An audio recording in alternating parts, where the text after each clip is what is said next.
Nesse exercício, temos duas crianças com massas diferentes brincando numa gangorra.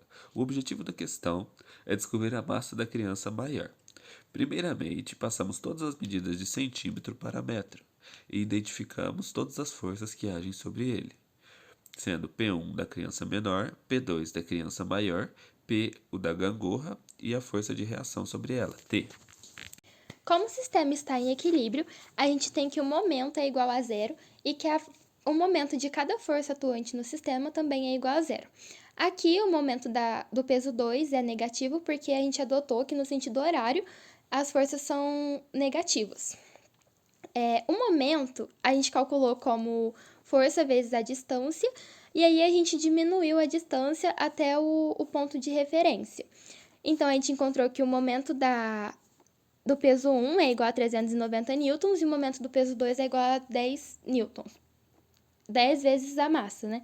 E aí, substituindo na fórmula, a gente encontrou que a massa da criança maior é 39 quilos. E aqui vale ressaltar que o momento da força 3 é zero porque ele está atuando em cima do eixo. Aqui a gente tem um sistema em equilíbrio e nesse sistema atua o peso de força 200 newton e uma força F, e está justamente perguntando qual é essa força F. Aqui a gente estabeleceu que a força F tem uma força de reação na polia e que a força de reação se anula com a força de tração. Então, a força de tração é igual a 2F. Como temos momento resultante igual a zero e força resultante igual a zero, e sabendo que mr3 é igual a zero, mr1 e mr2 devem ser iguais, pois devem se anular. Encontramos então mr1 igual a 400N vezes m e mr2 igual a 10F newtons vezes m. Substituindo então, chegamos, né, que a força é igual a 40. Então a resposta final, a força F é igual a 40 newtons. Nessa questão, a gente tem uma barra homogênea e nela estão atuando 5 forças. A gente tem que ver quais opções são verdadeiras e depois somar todas as opções verdadeiras. A primeira opção fala que o momento da força T em relação ao ponto O é igual a zero. É verdadeira porque a gente tem que a força T está atuando sobre o ponto O e as outras forças tendem a girar em torno do ponto O. A 2, o momento da força S em relação ao ponto O é igual ao momento da força R em relação ao ponto O. É falsa porque a gente tem que, só de analisar o gráfico, a gente sabe que a força R tem sentido oposto que a força S. Na questão 4, o momento da força Q em relação ao ponto O tem módulo igual a 20 newtons por metro. Está errado também, porque como ela atua em sentido horizontal, ela não gera torque. Na questão 8, a gente tem que o momento do peso da barra em relação ao ponto O é igual ao momento da força R em relação ao ponto O. Essa é o mesmo raciocínio que a questão 2, né? Os dois, só de analisar o gráfico já dá para perceber que eles atuam em sentidos opostos.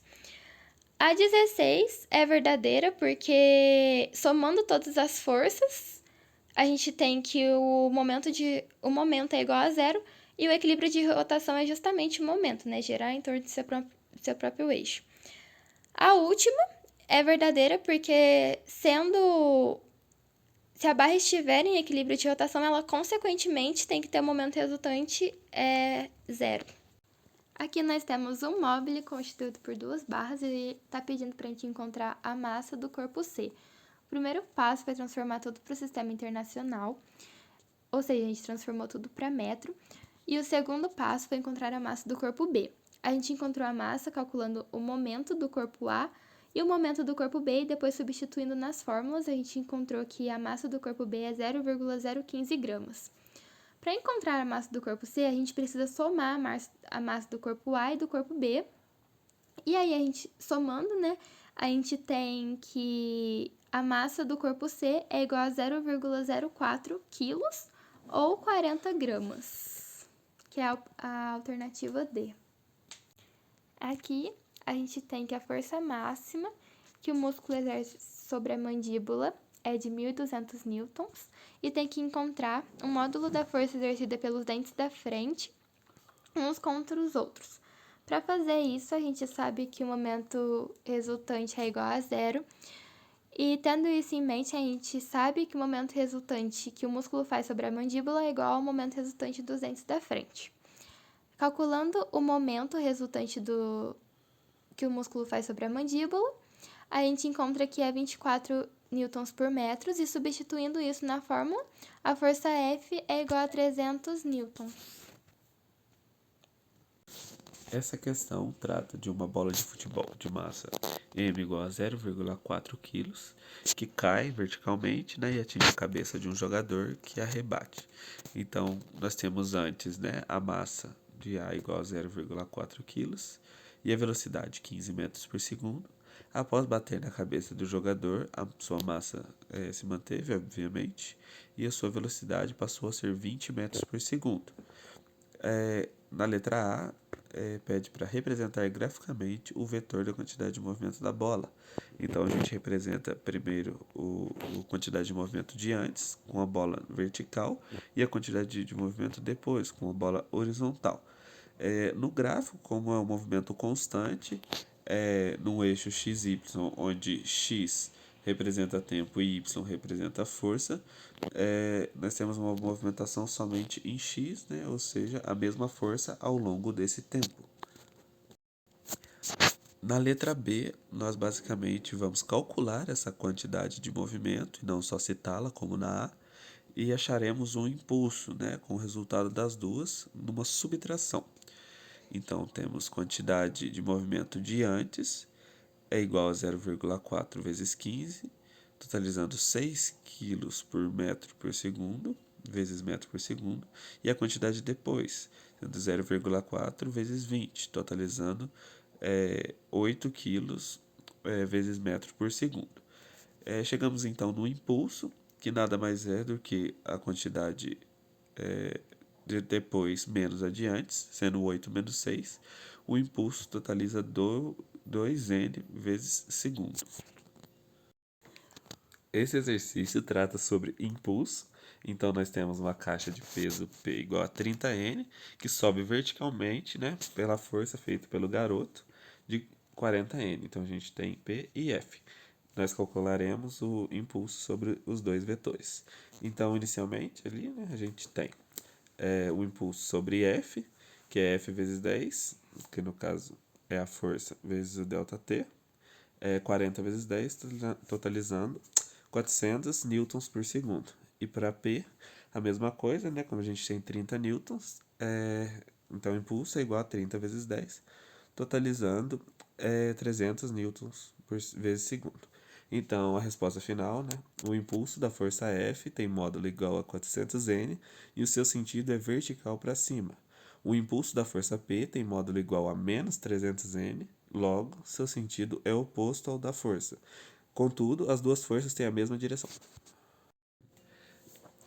Esse exercício trata de quantidade de movimento. Um objeto de massa m igual a 2 kg é fragmentado em dois, A e B, de massas 1,5 kg e meio kg.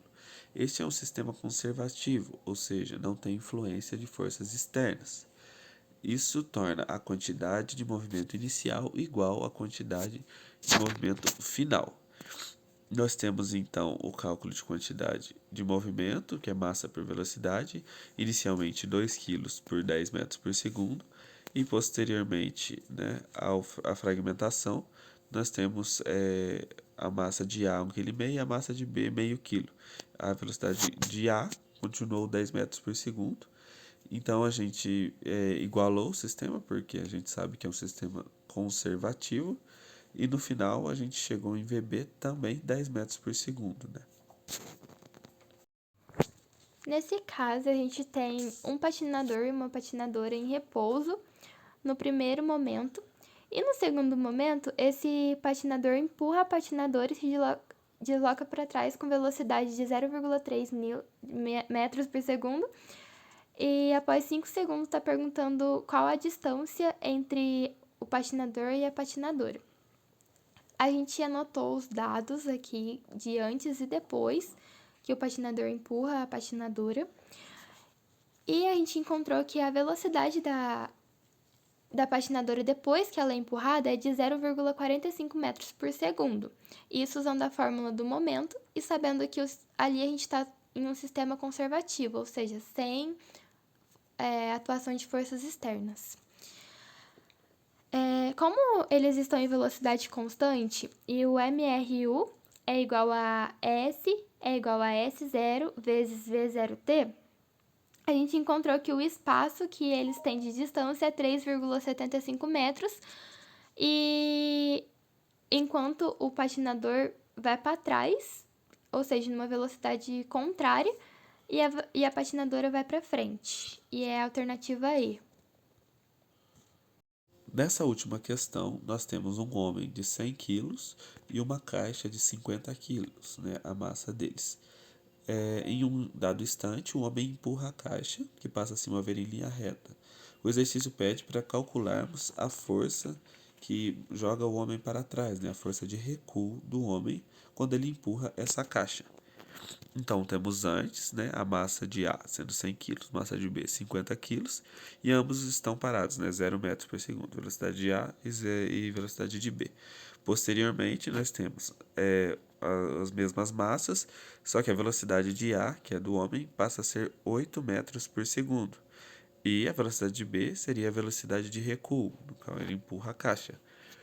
É importante ressaltar que é um sistema conservativo, ou seja, não sofre influência de forças externas.